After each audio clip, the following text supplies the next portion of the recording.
Diceritakan terjadi kecelakaan beruntun di sebuah jalan terowongan yang mengakibatkan banyak korban terjebak. Dan salah satu korbannya adalah seorang wanita hamil. Ia terjebak di dalam sebuah mobil dengan keadaan yang siap melahirkan. Ia juga sempat menghubungi dokter tapi keburu pingsan. Untungnya ada seorang pemuda yang sigap menolongnya. Pemuda ini dengan cekatan mengganjal bodi mobil dengan sebuah pemukul baseball yang menjepit kaki si korban. Dan ternyata ponsel korban masih aktif dengan dokter di seberang terus berbicara dengan nada panik. Karena korban dari tadi tak kunjung menjawab. Dan itu disadari si pemuda dan menjawab telepon tersebut. Dokter itu juga memberitahukan identitasnya bahwa ia seorang dokter katanya. Dan meminta si pemuda melaporkan kondisi korban. Setelah mengetahui kondisi korban, dokter itu memerintahkan si pemuda untuk melaksanakan semua instruksinya. Seperti menyuntikkan sesuatu ke tubuh korban yang akhirnya bisa disadarkan kembali. Mendengar kesigapan dan ketanggapan si pemuda membuat Bu Dokter sedikit tenang. Dan yang membuat dokter tersebut tersentuh adalah ketika ia mendengar si pemuda menenangkan si korban. Dengan pertanyaan-pertanyaan yang membuat dokter di sana tersenyum. Si pemuda melakukan itu supaya si korban tetap sadar. Bukan itu saja kesigapan dari si pemuda. Itu terjadi saat tim pemadam kebakaran atau tim penyelamat datang. Yang saat itu tim penyelamat siap membongkar mobil korban. Tapi ditentang oleh si pemuda dengan alasan kalau mereka melakukan itu bakal berakibat fatal pada korban. Si pemuda ini juga memerintahkannya untuk mengeluarkan korban dari belakang bagasi saja. Awalnya ide itu ditentang oleh kapten tim tersebut. Tapi satu anggota menyetujui ide si pemuda. Yang akhirnya korban berhasil dikeluarkan. Berbarengan dengan itu tim medis dan Bu Dokter yang tadi pun datang. Melihat kondisi korban yang begitu memprihatinkan membuat dokter dan jajaran memutuskan untuk melakukan proses melahirkan di tempat. Yang akhirnya korban dan bayinya berhasil mereka selamatkan. Melihat itu si pemuda tersenyum sambil meninggalkan lokasi. Sedangkan Bu Dokter melihat kepergian si pemuda dengan rasa kagum. Dan faktanya ternyata si pemuda yang bernama Holland itu salah satu kapten pemadam kebakaran Tiongkok. Ia juga kembali bertemu dengan tim penyelamat kemarin, beserta kapten mereka yang bernama Loji yang sempat meragukan Ho. Dan Ho sendiri adalah anggota pindahan yang sekarang di sini ia menjabat sebagai wakil kapten. Dan terungkap ternyata Ho juga berasal dari keluarga dengan profesi yang sama. Ia mempunyai seorang ayah seorang kapten pemadam juga, tapi sayangnya harus gugur saat melakukan tugasnya. Di lain tempat ada Bu Dokter yang diketahui bernama Yanlan. Ia sedang senyum-senyum sendiri membayangkan suara lembut yang ia dengarkan saat Holland menenangkan korban ibu hamil beberapa waktu yang lalu. Mungkin Dokter Yan sengaja merekamnya untuk koleksi pribadinya, dan ternyata Dokter Yan belum sempat melihat wajah Ho saat itu. Itu diketahui ketika salah satu teman dokternya menyaksikan kegilaan Yan. Ia mempertanyakan Dokter Yan kenapa menjadi gila. Ia tentu saja Yan menjawab dengan jujur sedang berhayal katanya. Ia juga menebak kalau wajah Ho pasti ganteng katanya. Sesuai dengan tindakannya saat itu. Setelahnya Yan dipanggil atasannya khusus untuk memujinya atas tindakan cepatnya saat itu. Sampai suatu ketika Ho dan Yan kembali bertemu di sebuah tempat, seperti permainan yang berhadiah sebuah kotak. Itu berawal ketika Ho berhasil mendapatkan kotak hadiah yang diinginkan Yan. Melihat itu Yan mendatangi Ho meminta dengan baik-baik hadiah tersebut. Tapi sayangnya Ho tidak memberikannya, yang berakibat keduanya ribut-ribut memperebutkan kotak hadiah tersebut. Yang berakhir kekesalan dari Yan. Perlu diketahui kalau saat itu Yan maupun Ho tidak tahu kalau mereka pernah bertemu sebelumnya sebagai penyelamat korban ibu hamil. Dan kekesalan Yan tersebut seketika hilang ketika Loji datang. Dan ternyata keduanya sahabat baik dari kecil. Bahkan Yan adalah cinta pertama Loji, tapi sayangnya ia selalu mendapat penolakan. Dan cintanya tak pernah Yan anggap. Ternyata Yan masih kepo dengan si pemuda yang ia kagumi. Bahkan ia banyak bertanya kepada Loji tentang siapa yang menolong ibu hamil tersebut. Tak lupa ia juga mempertanyakan tentang si pemuda atau Ho kepada Loji. Ya tentunya tidak benar-benar Loji jawab. Ia malah menjawab kalau Loji lebih tampan dari orang itu katanya. Diceritakan kebakaran kembali terjadi tepatnya di sebuah gedung. Untuk kali ini misi dari Ho dan kawan-kawan selain memadamkan apinya, ia juga bertugas menyelamatkan korban yang pastinya berhasil mereka selamatkan. Tapi tak lama dari itu percikan api kecil kembali membesar ketika mengenai sebuah tong yang berisi bahan bakar. Bukan itu saja, bahkan saking besarnya sampai-sampai menimbulkan ledakan. Dan ledakan itu juga berakibat Dokter Yan terlempar ke dalam gedung yang sedari tadi sedang melakukan pertolongan pertama pada korban. Dan itu membuat rekan setimnya panik. Bukan hanya rekan dokternya, Login pun selaku sahabat dekatnya panik bukan main. Bahkan kalau tadi dicegah atasannya, Login berniat bunuh diri dengan menerobos kobaran api guna menyelamatkan Dr. Yan. Untungnya di gedung sebelah ada Ho yang bertugas lantas komandan Ho memerintahkannya untuk menyelamatkan Dr. Yan. Dan perintah tersebut disetujui oleh Ho. Dan kehebatan dari Ho tersebut kembali diperlihatkan. Hanya dengan instruksi-instruksi lewat sebuah radio, Dr. Yan berhasil menemukan tempat yang aman. Dan kembali atas kehebatan Ho tersebut membuat Yan terkagum-kagum. Bahkan ia sempat menanyakan nama Ho lewat sebuah radio, tapi Loji keburu datang menjemputnya. Dan setelah berhasil selamat, Dr. Yan pingsan. Setelahnya ada momen lucu yang dialami Dr. Yan. Itu berawal ketika ia sibuk ngobrol dengan Loji tanpa sengaja ia mendengar suara yang tak asing buat Dr. Yan, yang spontan melihat dari mana sumber suara tersebut. Dr. Yan yang melihat itu sambil tersenyum-senyum. Rekannya yang melihat Dr. Yan langsung menebak kalau ia sedang melihat pahlawannya. Bukan itu saja, rekannya juga dengan sengaja menemui orang yang dilihat Dr. Yan itu, yang ternyata bukan Ho melainkan orang lain, yang bisa dibilang sudah berumur. Sebenarnya untuk suara yang didengar Dr. Yan itu benar-benar suara Ho, tapi kebetulan Ho saat itu sudah pergi. Dan yang lucunya, rekan Dr. Yan tersebut malah meminta kontak paman itu, yang dikira pahlawan temannya. Ya tentu saja ia mengatakan kalau ada yang suka katanya pada si paman. Si paman yang mendengarnya langsung kaget tak percaya kalau ia ditaksir oleh dokter cantik. Ternyata keusilan rekannya Dr. Yan tersebut tak sampai di situ. Bahkan ia sudah merencanakan kencan untuk Dr. Yan dan si paman. Dan itu membuat Dr. Yan protes. Untuk si paman sendiri sampai-sampai gugup, bahkan ia rela berlatih untuk rencana kencannya. Ia berlatih bersama rekan setimnya, ya salah satunya Ho. Dan Ho membantunya dengan cara menjadi joki pembicara si paman. Setiap Dr. Yan bertanya, si paman menunggu jawaban dari Ho lewat sebuah ponsel. Perlu diketahui Ho sendiri berada di sana sambil memantau mereka. Di tengah ketegangan antara si paman dan Dr. Yan tersebut, tiba-tiba saja Loji datang bersama musuh Dr. yang juga seorang perempuan. Loji yang melihat itu kaget kalau ia bertemu dengan pujaan hatinya berada di sana.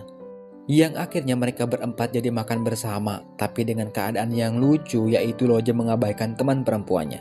Ia malah sibuk perhatian kepada Dr. Yan. Kalau dilihat dari mimik wajahnya, terlihat sekali kalau Loji terpaksa jalan dengan rival Dr. Yan tersebut. Sampai pada suatu momen Dr. Yan mempertanyakan tentang aksi-aksi si paman saat menyelamatkannya. Terus saat menyelamatkan ibu hamil di terowongan, dan itu membuat si paman kaget karena ia merasa bukan si paman yang jadi pahlawan Dr. Yan. Bukan hanya si paman yang kaget, Loji yang tahu kebenarannya pun kaget. Terus Ho yang mendengarnya pun tak kalah kaget. Sampai akhirnya pertanyaan tersebut dijawab oleh Loji seolah-olah pahlawannya itu benar-benar si paman dengan tampang marah. Tapi si paman dengan jujur mengakui kalau pahlawan yang dimaksud Dr. Yan itu bukan dirinya, tapi wakil kaptennya katanya. Sambil menunjuk orangnya langsung. Hon tak menghindar, ia malah berjalan ke arah mereka. Dan ternyata Ho malah bablas melewati Dr. Yan, seolah tak terjadi apa-apa. Melihat punggung Hon tersebut membuat Dr. Yan tersenyum. Tak sampai di situ saja, Ho dan Dr. Yan harus kembali bertemu. Untuk kali ini Dr. Yan ditugaskan berada di gedung pemadam kebakaran, yang berarti satu kantor. Akibat kejadian semalam itulah membuat keduanya kikuk. Untungnya kekikukan mereka berakhir ketika Dr. Yan membuat kekocakan. Dan kekocakan itu berawal ketika Dr. Yan berniat membersihkan ruangan barunya, yang entah gimana caranya kepala Dr. Yan bisa nyangkut di pagar pembatas. Dan lagi-lagi yang muncul menolongnya adalah Ho. Ho tidak langsung menolong saat itu, ia malah tertawa terbahak-bahak melihat Dr. Yan dengan posisi seperti itu. Dan itu membuat Dr. Yan ngambek. Dari sinilah suasana di antara keduanya mencair.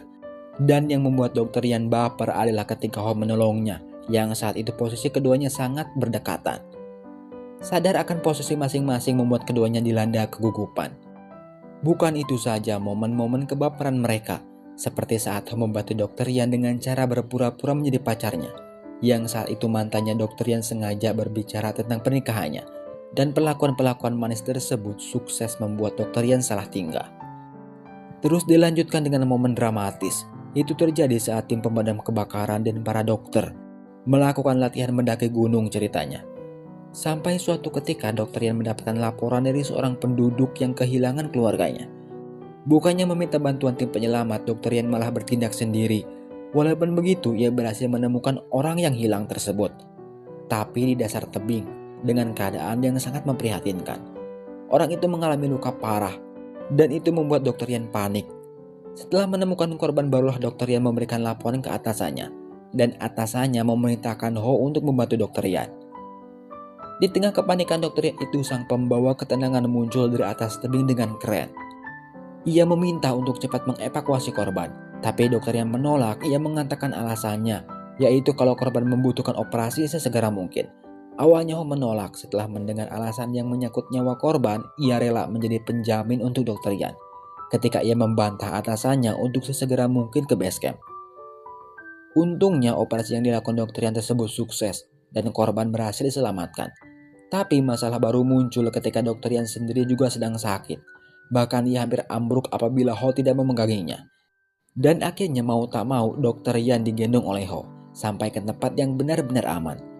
Dan pelakuan Ho tersebut sukses membuat Dr. Yan berontak. Dari sinilah kedekatan mereka semakin nampak. Itu dibuktikan setelahnya mereka sibuk ngobrol memperdalam kekepoan masing-masing. Dan yang lebih jelasnya lagi ketika mereka hampir hilap, tapi sayangnya itu tak terjadi. Karena semua yang mereka lakukan di hutan itu diintai oleh Loji lewat sebuah drone. Akibatnya Loji yang melihat Ho dan Dr. Yan hampir hilap tersebut membuatnya kesal luar biasa. Sejak kejadian di gunung saat itu membuat Dr. Yan aneh. Seperti yang saat ini terjadi, tak seperti biasanya Dr. Yan meminta temannya untuk mempercantik tampilannya. Yang tentunya temannya sendiri sudah menebak kalau Dr. Yan seperti itu untuk siapa. Karena hari itu semua anggota pemadam kebakaran melakukan check up di rumah sakit tempat Dr. Yan bekerja. Yang pastinya Ho juga dipastikan hadir. Dan yang lucunya saat Dr. Yan benar-benar bertemu dengan Ho, ia keceplosan kalau Dr. Yan kangen katanya. Dan itu membuat Ho melongo. Tapi setelah Dr. Yan sadar, ia merat kembali ucapannya. Kalau ia cuma mencari Ho katanya. Tahu respon Ho setelahnya? Ia malah menggoda Dr. Yan dengan mengatakan kalau kangen juga gak apa-apa katanya. Dan yang lebih mengagetkan buat Dr. Yan adalah ketika Ho mengatakan kalau ia juga merindukan Dr. Yan. Tapi Ho mengatakan itu dengan gelak tawa sekilas seperti bercanda.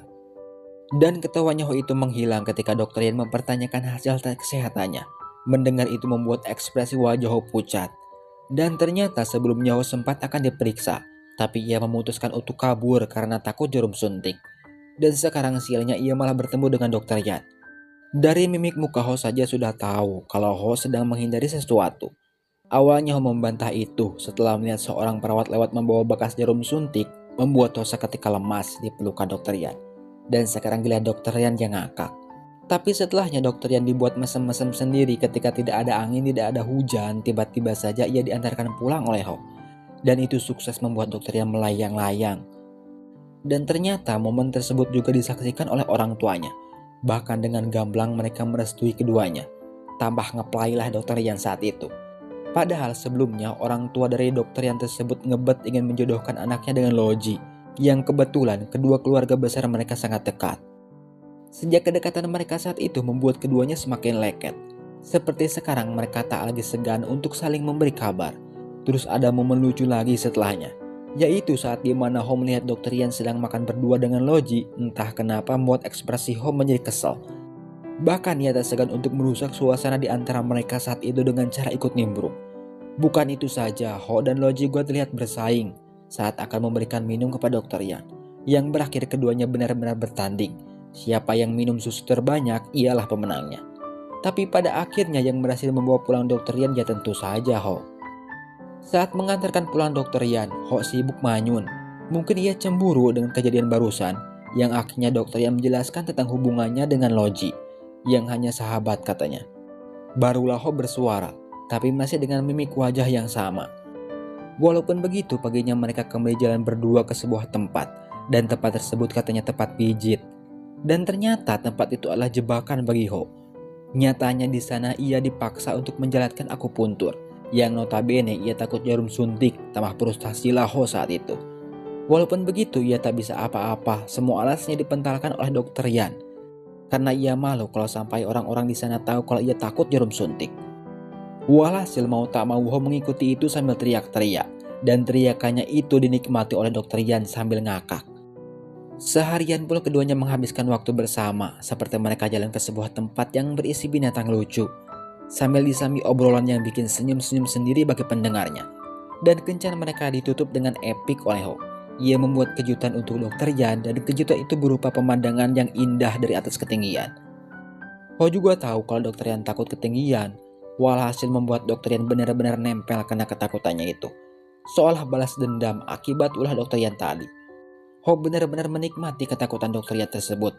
Dan puncak dari kejutan itu adalah ketika Ho mengutarakan perasaannya kepada Dokter Yan. Dan itu sukses membuat Dokter Yan tersenyum-senyum sendiri.